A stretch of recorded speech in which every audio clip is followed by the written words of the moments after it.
comme niñ ko waxee fan yi gis ngeen li xew ci dëkk bi métti na trop accident yi bëri na coow li bëri na mais bu ñu bàyyee génne ndogal yàlla waaye lii tamit lépp looy wax ndogal mi ngi ci mais dem na sax ba ñëpp ñoo ngi wax sax lii mbiru yàlla dëgg mi ngi ci donc man accident yi liñ ci mën waxee mooy nu ñu xalaat ñu indi nitu diine yi d'abord suñu kilifa diine yi kilifa aada yi ñu waxtaan si ñoom it ñu am ndëpp gi ñu def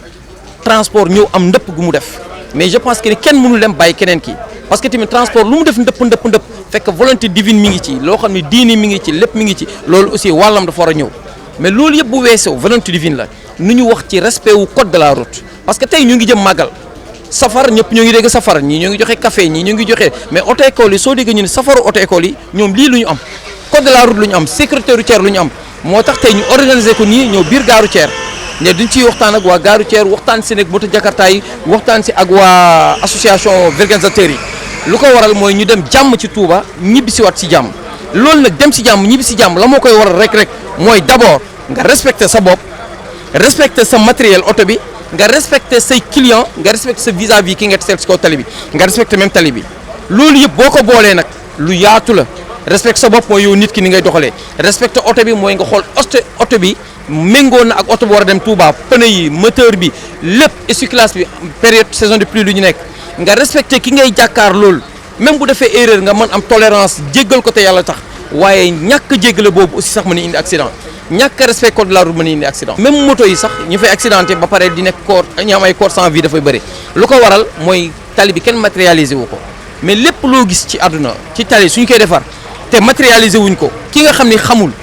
su ñëwee mu jaar nga ne ko lii nga fi war a def te yow wonoo ko lan lay fi war a def mënul nekk jàpp nee nañu signalisation horizontale day am signalisation verticale day am et que signalisation yi du ñuy wax ak yow ci kaw tali bi ñoom ñooy waxtaan ak yow mais bu signalisation yooyu amul lan mooy waxtaan ak yow loolu moo waral tali bii te c'est fréquenté ñëpp xam nañu Thiès kuy dugg Thiès léegi wàcc autoroute bi fii ngay jaar ci ñaari rond-point yooyu te rond-point amul dara lu la koy matérialiser xamoo fan nga toll xamoo mais loolu c'est très grave Cheikh Anta loolu yëpp nag day jëlu si ci respect wu code de la route ndax loolu code de la route la bokk et puis ki nekk ci kaw tali bi ngeen ko respecté le code de la route te yow wonoo ko lan mooy code de la route ci kaw tali kon lan lay respecté sens interdit amul lan lay respecté mais lu ñu mën a wax daal Cheikh Anta ci màggal gi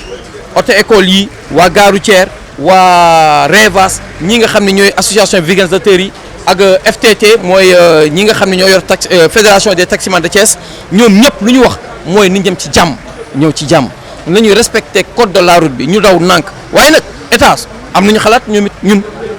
xalaat bi ñu am ci màggal gi luñ ko am ak ci lépp accident am na ñoo xam ne mën nañ ci yaakaar suñ ci joxee xalaat mën na tane Cheikh am nañ ci ay xalaat bi lan la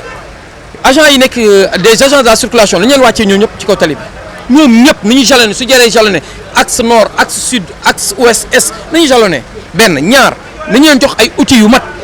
outils yi mooy lan ay radar est-ce que xam nga radar bu amee ñun dawalkat yi radar lu ñu gën a respecté que ñu baal ma ci wax ci sax seen bopp laa ko mën a wax parce que suñu déggee radar mi ngi ci yoon bi man damay jox signe Demba Diouf ne ko attention radar mi ngi ci yoon bi en ce moment Demba Diouf day wàññi mais bu amul radar mën na daw au-delà de 120 130 te instant boobu mi ngi nekk vie yëpp mi ngi en danger mais tant que radar mi ngi am ci kaw tali ñu xool leen radar yi di xool bés boo ñëwee ñu verbaliser la ñu tekk ci yoon mais je pense que ni léegi nag sécurité routière l'affaire de tous la ñëpp ñoo ci war a autorité bi na xam ni moom am na ci part auto école yi nañu xam ne am nañ ci part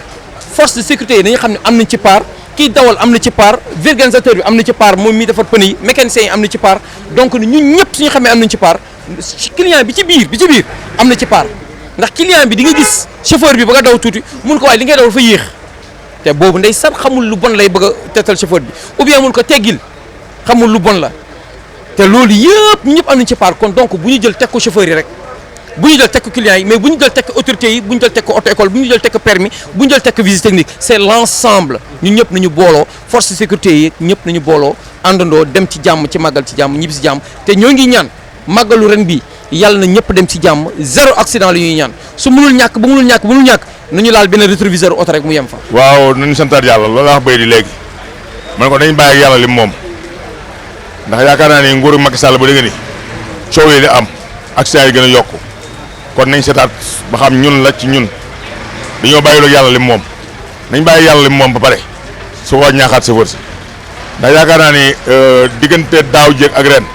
li fi dee ci chauffeur waaye say mbokk ndax kaar bi fi faatu ñu faatu barke mi rek ab chauffeur la boo xam ne moog waa këram ñoo aman jaal ji yaakaar naa ni yab say waa kër rek ànd ñoom jaal ji ba pare yam fi say mbokk yam fa yaakaar naa ni kenn bëgg kon moo tax man nañ bàyyi yàlla li moom pare su ko ñaaxat chauffeur waaw maa ko wax bay di léegi kooku am na suñu mbokk chauffeur bi Thiès la dëkk ndax li ma xam mooy camion bi benn camion Mali moo dal ci kawam boo xoolee accident bi am barki démb ci benn minicar bi camion bi ñëw nga xool ni 0 mètre camion bi wut si ko moo xam ni am na loo xamee nañ ko xool ci mbirum yàlla la ndax dégg naa benn waaye mu ni bi ñu dem ci tabaski bi nanga bis ñoo dem ñëw accidenté wu ñu comme chauffeur si ñoo ko tey man kooku xool yàlla gëmul yàlla da xool yàlla gëmul yàlla chauffeur dem dikk yi 90% yëpp transport bi ñu jógee dem chauffeur dem dikk yi yu bari ay super la ñu yoroon Dakar dem dikk ñëw bokkul ak ki nga xamante ni dafa am dem dikk bi amul benn lu ko ci war amul leneen dem na ci jàmm ñëw ci jàmm ci yàlla na gën a yokk waaye nag accident yi nañ toogaat def tour de table xool bu dee ci loo xam ne li ñu war a jéggalu suñu borom la ñoom jéggalu suñu borom waaye accident yi moom ni mu takkarnaasee ñu yor chauffeur sax jiite leen sax jaaxal nañu waaw parce que ni mu takkarnaasee ak ni chauffeur si dee ak ni seen mbokk yi dee takkarnaase na loolu tax ma ne nañ bàyyi yàlla lim moom ba pare ñu toogaat suñu bopp jéggul yàlla xool suñu ba xam suñu la am déet man jamay Lobatt Fall fi la mu fekk taxaw naa boobu maa ngi yor car Mercedes 407 bes poul man taxaw Lobatt Fall ñëw daal ni ko noonu koo gis oto gisik Lobatt Fall dem Touba ñëw bul fay dara ba njëmbati doon yëpp tax boobu njëmbat yaa ngi yëpp sakatuma ak léegi kon man ni su ma nee na luy oto Sénégal yëpp soo dem yóbbu ci jàmm ak salaam ñëw ak jàmm bu fekkee mën na ko da ko def dañ koy sant ko gëj gërëm ndax maa ngi Touba looy def rek ñun dañ ci sant yàlla gërëm dama ne mu fekkee ne man maa nekkan conseil li mu def ci tabaski du ma woon def parce que mooy suñu kilifa te kilifa gu ne bu amee njabootam boo amee lu ayib daa war a toog ak njabootam avant mu jël décision waaye toog ci ay télé comme ay caméra rek di jël ay décision ci toog ak njaboot gi na man ci njaboot gi laa bokk ndax daam loo mooy suñu président regroupement national maay premier adjoint te ma ngi toog Dakar ba mu def maanaam daa fëgg dënam ni man Ndiaye laa sant xam man Diop laa sant man maa fëgg sa di Diop laa sant te xam nga ne ko ne Lat Dior Alboury xam na Lat Dior waaye nag am na loo xam ne du loolu chauffeur si ay nit lañu kon bu ñuy accidenté kon duñ tey seen bopp di dóor ci seen bopp ci garab nit mën di jënd oto 10 millions wala 15 millions di tey di accidenté wala di xëy di wuti alal di accidenté kon moo tax ma ne nañ bàyyi yàlla lim moom ba pare ñun ñu xool suñu bopp ba xam ñun la wala déet ndax ñun ñoo tooñ yàlla maanaam mu ngi chauffeur si moom mooy client yi mooy mu autorité yi moo tax nañ toogaat ñun ñëpp rek te def tour table xool conséquence ndax jamono ba dégg mooy dégg ñun tëli yi xat na d'accord tëli yi xattu mais tëli yi 7 mètres yi asngor ba dégg ni tëli yi mel na mel ñaata oto ñoo fi yokk boon junni oto doo ñett junni oto fi ne nañ xoolaat loolu camion yi doon dem bu njëkk ay 46 chauffeur 46 ñaata vitesse lañ doon daw léegi oto 8 vitesse lañ 9 vitesse 10 vitesse kon nañ xoolaat suñu bopp ca oto yi màggat yi mu wax ñoom état ñoo màggat parc bi parce que li màggat parc bi mooy ñun am nañ ay moyens yoo xam ni daanañ jël oto yi jëkkee ci France bu ñëwee fii muy particulier yi muy oto 7 places mu yeneen ay oto yu normal lañu ñu xam ne du normal lañu mais ñoo ko tere suñu bàyyi woon yooyu oto yooyu ñu koy indi ñuy fay ay taxes ci douane bi kon oto yi du parking du màggate nii. El Hadj Gueye président association pneumatique au niveau national ak régional waaw comme ni ñu ko doon waxee toujours rek comme yàlla dogal na ñu ngi jublu ci màggal Touba li ñu gën a yitewoo rek si jamono yi mooy chauffeur sépp ñu sensibiliser leen ci lu jëm ci wàllu pneu yi nga xamante ni moom la ñuy war a jël monté ko ci oto yi ngir dem Touba ndax kenn ku nekk xam na ni ku ne oto ni pneu parce que oto mënul dem sans mu am ay pneu kon xam nañ ni pneu yi dañ ko war a vérifier waat bu baax a baax defaraat ko vulgarisateurs yi nga xamante ni tamit ñoo nekk ci atelier yi ak jaaykatu pneu yi ñu jiim ñoom tamit di fexe di jox chauffeur si pneu yoo xamante ni pneu yu baax la yoo xam dañ ko mën a monter mën a dem ci Touba si jàmm ñëwaat ci jàmm. li ñuy njëkk rek mooy di rafetlu initiative bi di remercier bu baax association auto école du Sénégal ci initiative bi ñu am ñëw fii ci gare routière bi pour def sensibilisation. li am solo rek mooy prévention parce que mooy xoddeeku ci ba nga lakk-léegul boo xaaree ba jëyee am ay réparer ay dégâts rek nga fiy am nga fiy nekkee kon ñu ngi leen remercier bu baax ñëw bi ñu ñëw pour sensibiliser chauffeur bi pour ñu jaar ci yoon wi nga xamante ne nii moom mooy ñu respecter code de la route puisque tey jii nii mën naa ko tënk lépp ci benn baat rek mooy buñ jël benn risque chauffeur professionnel du jël risque ñàkk jël risque moo lay permettre doo ci charge ñàkk jël risque moo lay permettre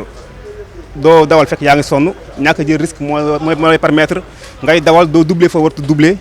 doo nga respecter aussi tamit distance de sécurité bi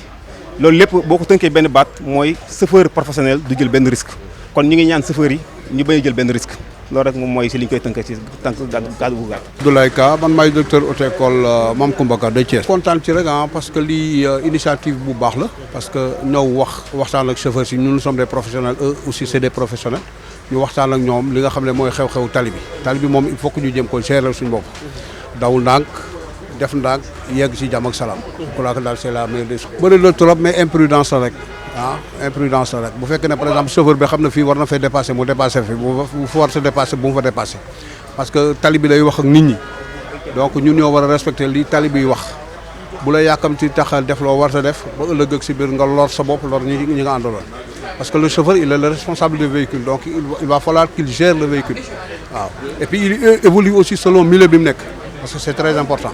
mun naa may yàqu-yàqu nga ñëw def fa ndànk ba génn fa dem sa yoon waaw moo gën ngay daway xël jëriñu dara magal gi daal ñu ngi ñaan yàlla zéro accident ci kàttanu yàlla. Je me présente, je m'appelle Boubacar Sangaré,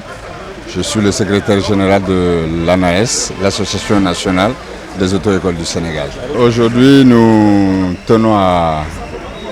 organiser une journée de sensibilisation en collaboration avec le regroupement des chauffeurs de la région de Thiès, les vulganisateurs et certains partenaires, notamment la Direction générale des transports terrestres, le REVAS et les taximans de la région de Thiès,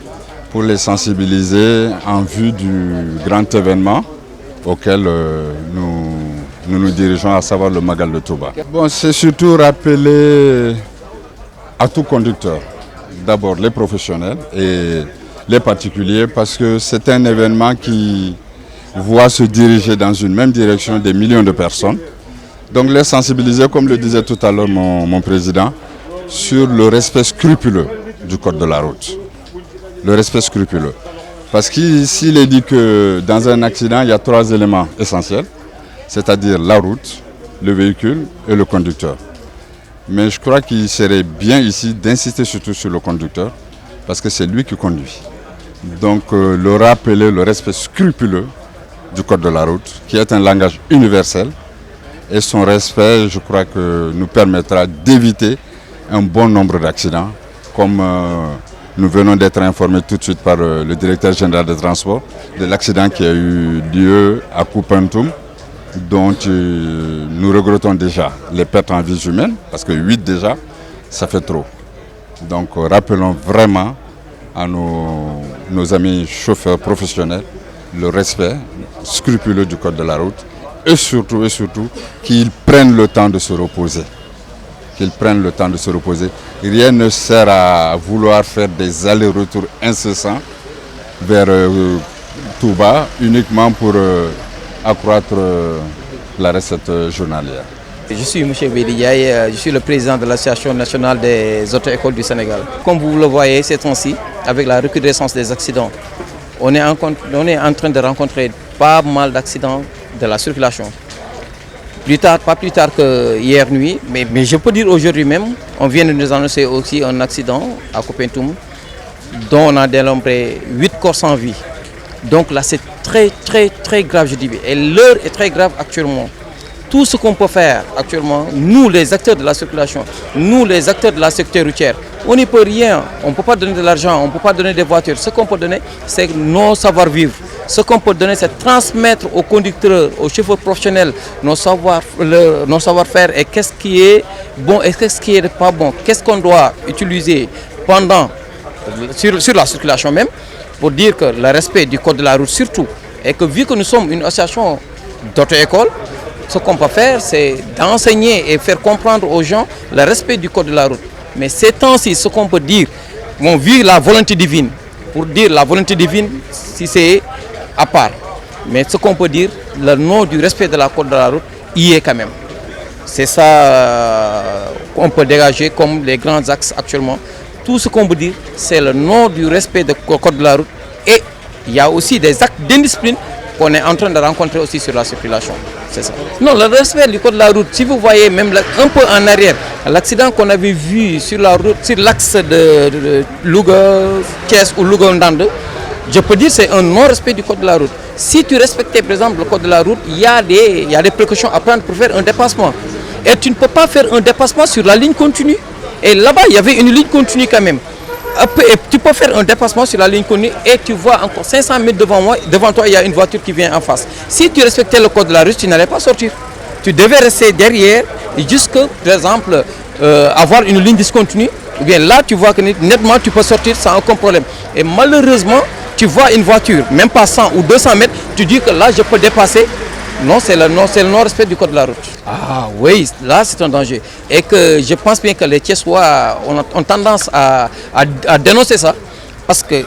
c'est une route. C'est une route par exemple qui est tellement fréquentée. Parce qu'une fois c'est une route qui est fréquentée, là c'est l'axe qui vient sur l'autoroute et qui entre à Thiès. Il n'y a aucune signalisation. Je ne sais pas les autorités, qu'est-ce qu'ils attendent. Peut-être ils ne vont pas me dire que la signalisation est en train de faire une signalisation, quelque chose comme ça. Mais on ne voit pas, une signalisation verticale ni une signalisation horizontale. Et en ce moment, qui a la priorité, qui n'a pas la priorité? Si toutefois, je ne sais pas, une moto, une voiture, cette place, une voiture particulière, et que, par exemple, il prend le rond-point par la gauche ou bien il prend un sens interdit. Et tu viens, tu lui dis, là c'est un sens interdit. Qu'est-ce qui matérialise ce sens interdit? Soit un panneau, soit une ligne continue, soit la signalisation verticale ou la signalisation horizontale. Malheureusement, les routes ne sont pas bien équipées et ne sont pas aménagées sur ça.